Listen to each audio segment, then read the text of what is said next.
What's good, everybody? This is your boy Gen X of Gen X Comics, and I have a great show for you today. Looking forward to. I know I've been MIA for a minute, just the holidays. You know what I'm saying? Just eating that turkey, but now it's post turkey, and we're getting ready for the next phase, which is more food. So that way, I have to by New Year's be ready to shed about 30 pounds. Yep, that's what I'm gonna do, as we all do. So let's get that gym membership up and make sure we use it. But before we do that, there's that in between phase, right? That you might want to have some stocking stuffers. You might want to read up on some books. And so I'm here with my recommendations. Again, these are all mine. These are things that I have purchased, have been following, and been addicted to for a while. So I just wanted to give you and apprise you of what's going on. And so in the comic book biz. And yeah, I've got some really good treasures. But before we get to that, please do me a favor. I'm trying to reach some milestones. So make sure that you subscribe, share, tell your mama, your friends, and family. So without further ado, we're going to get ourselves started. As you saw, we are excited about featuring Ain't No Grave, which is basically an amazing, amazing book. So I'm going to give you the quick and short of it. Basically, this is a Scottie Young book. And let me tell you, Scottie Young might be my favorite writer thus far.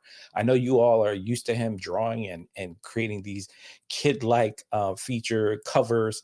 But let me tell you, Scottie Young does an amazing job. He's an amazing writer. So just wanted to at least get y'all started. He wrote this amazing book, and he's also paired up with an amazing Eisner Award nominated artist in Jorge Corona.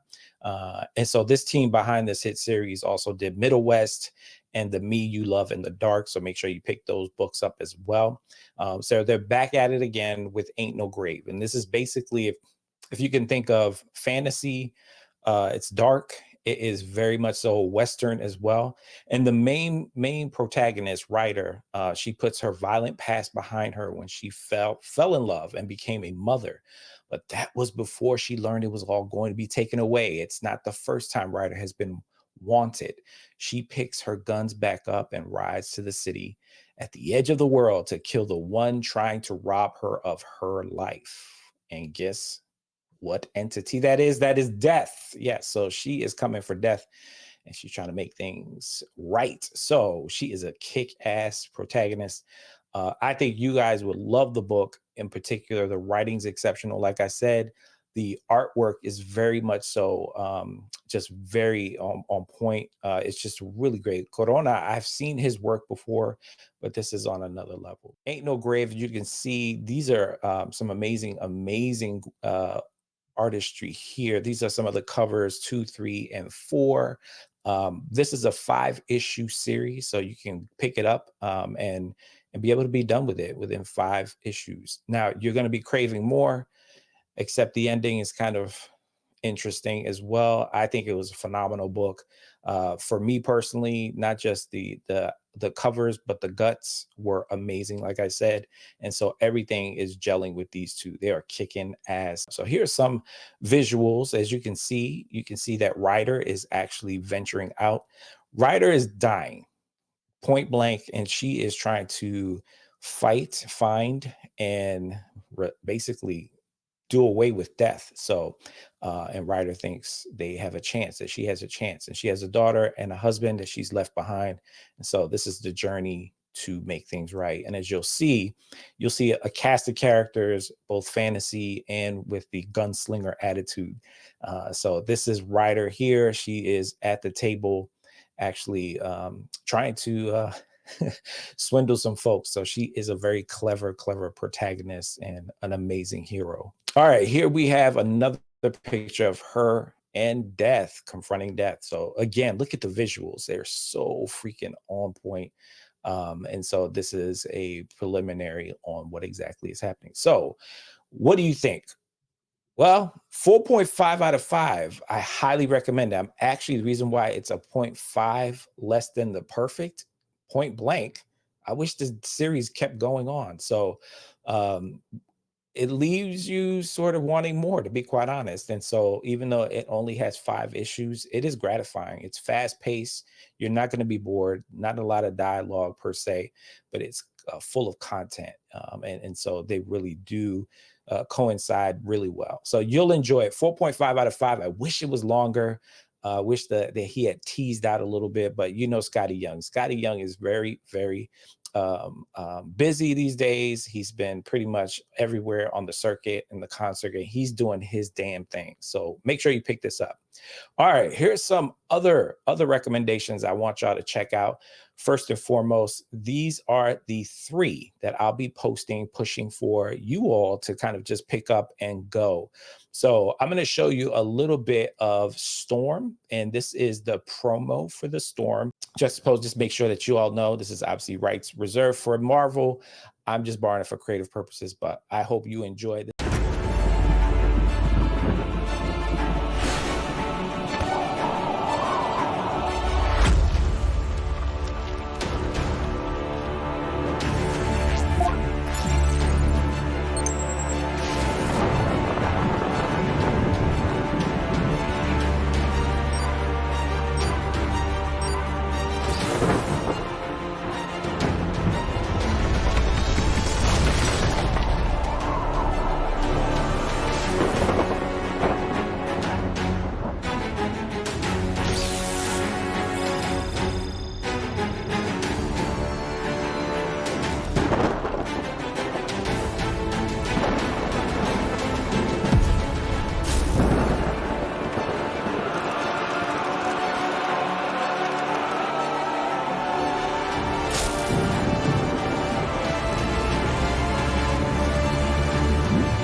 All right, so Storm is back on the scene and she is killing it. She is taking the charge of making sure that the world is a better place than it was founded.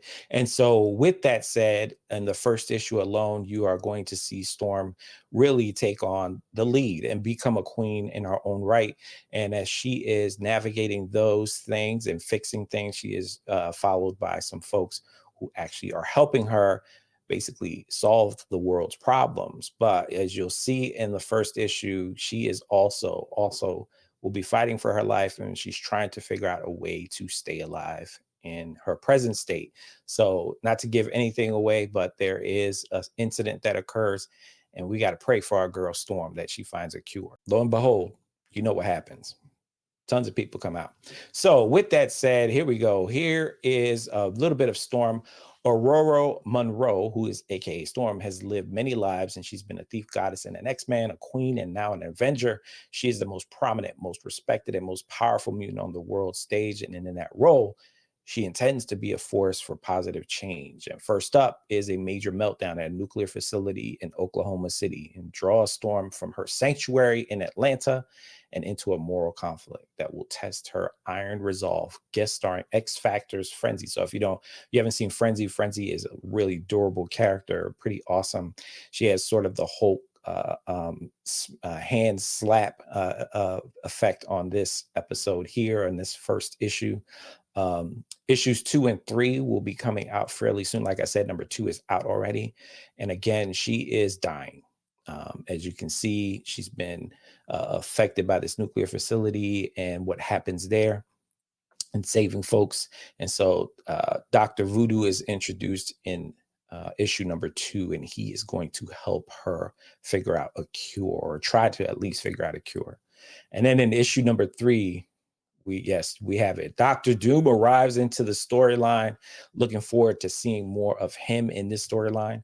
And so again, Storm's just trying to live. She's trying to figure out how she can be the savior of the world. And so we're looking forward to more of this writing.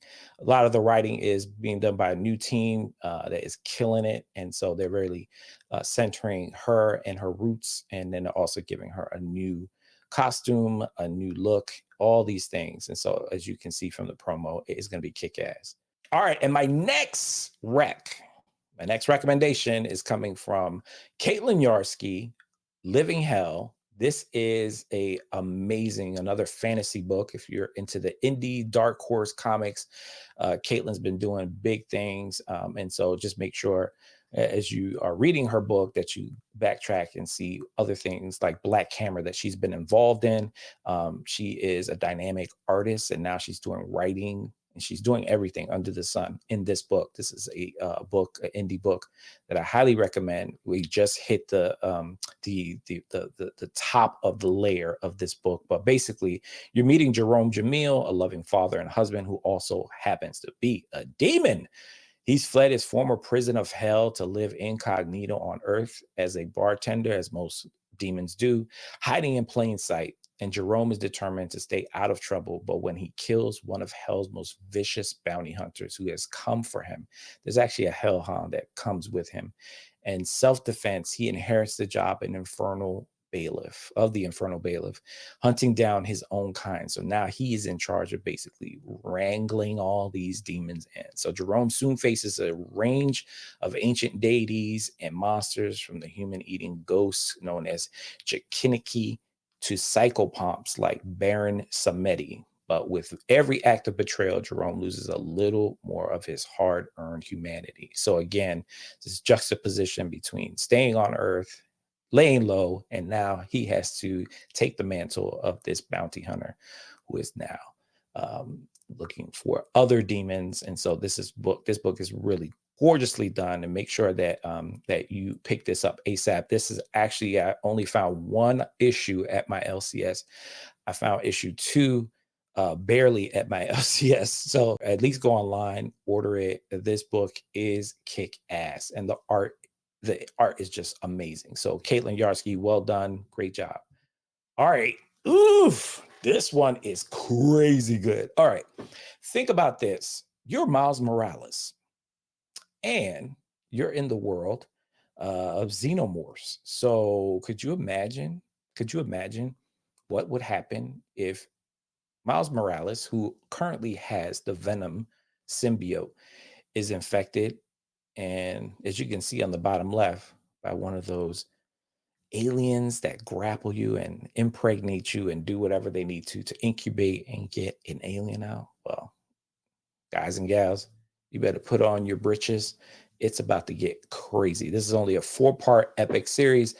Aliens and Avengers face off. It's all led to this. Xenomorphs reach Earth, and the perfect organism meets a planet of superhumans. Who will be first to fall?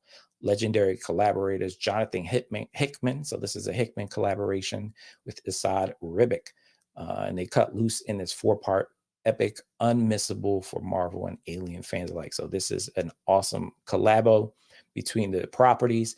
As you'll see also in the first few pages, you'll actually see the Black Panther Corps. It looks like the Black Panther Corps, and they are also hunting these xenomorphs down, the aliens down. So how do the Avengers get involved? Well, basically Earth is being run over by these aliens, and so now they are charged to basically figure out if they're going to leave the Earth and leave these xenomorphs to take over, or are they going to fight back? So you'll see. So as you can see, the Incredible Hulk, he does something pretty amazing, kicking ass, taking names. But the real kicker is Black Panther and also Miles Morales. And so I'm just gonna say anti-venom alien, maybe. Pretty dope. So make sure you follow, make sure you pick this up. I believe they are in the second issue is out currently. So make sure you follow, get those books ASAP. Again, it's only a 4-part epic series. All right, y'all, that is the end of the show. Thank you for coming by for the Rex and Reviews episode of the Gen X Show. Again, make sure that you're subscribing to the YouTube channel at Gen X_comics, and also on IG with the same name, Gen X_comics. That's where I'll be sending a lot of updates and providing you with the latest and greatest of things coming out of the YouTube channel, coming out of the comics book sphere, and also coming out of my area right here. Yeah, I'm trying to stay within the bubble, but I might burst out. Who knows? I want to say thank y'all for supporting me. Again, let people know so that we can grow this channel. I would love to hit a milestone of 100. And again, YouTube channel at Gen X_comics. I hope y'all have a great season. I hope you keep reading for a reason, and let me know what you're reading. So that way it might be featured in the next Rex and Reviews. Peace.